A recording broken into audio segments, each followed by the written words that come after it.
closed his eyes. Through the blackness, an image took shape.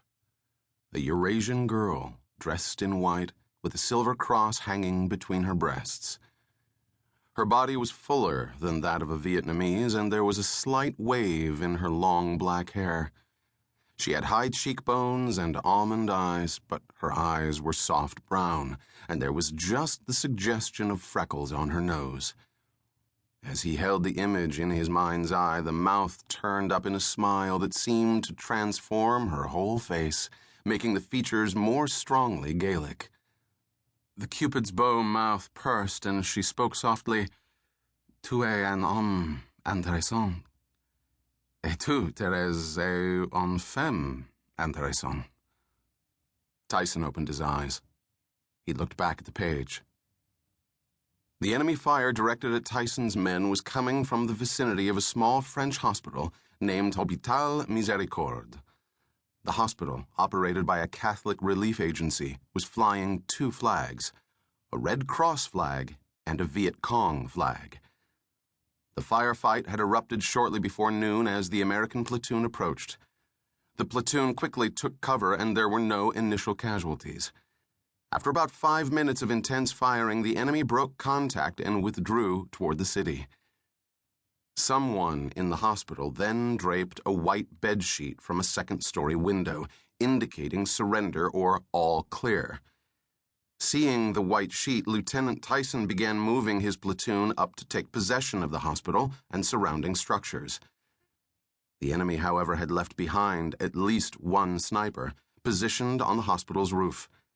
As the Americans approached, shots rang out, killing one American, PFC Larry Kane, and wounding two others, Sergeant Robert Moody and PFC Arthur Peterson.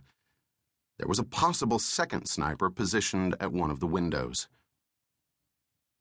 Tyson paused again, and his mind returned to that day in 1968. It had been one of the worst days of the massive enemy offensive that had begun on the Lunar New Year holiday called Tet, ushering in the Year of the Monkey. He vividly recalled the sky, so blackened with smoke that he wouldn't have known it was an overcast day except for the cold rain falling through the ash. He heard in the steady rumbling of the train the persistent pounding of impacting mortars and the ceaseless staccato chatter of automatic weapons. The train whistle blew at a crossing, and Tyson recalled very clearly the blood-freezing shriek of incoming rockets, exploding with an earth-shaking thunder so intense that it took a few seconds to realize you were still alive. And the dead, Tyson remembered. The dead lay everywhere. Trails and fields surprised you with sprawled, slaughtered corpses. Hamlets were littered with the unburied dead. The graves registration people wore gas masks and rubber gloves, recovering only the American dead, burning the rest in pyres stoked with diesel oil and ignited with flamethrowers. Bonfires, bone fires, crackling fat and grinning skulls. He could still smell the burnt human hair. Tyson recalled what his company commander, Captain Browder, had said. The living are in the minority here. And Browder himself joined the majority not long after. Death, he remembered, was so pervasive in that bleak, dying city, in that bleak and rainy winter, that the living, civilian and soldier alike, had almost ceased to struggle against it. People would, out of instinct, duck or take cover, but you could see in their eyes that they had no prospects for the future. Hue, death of a city. Hue, city of death.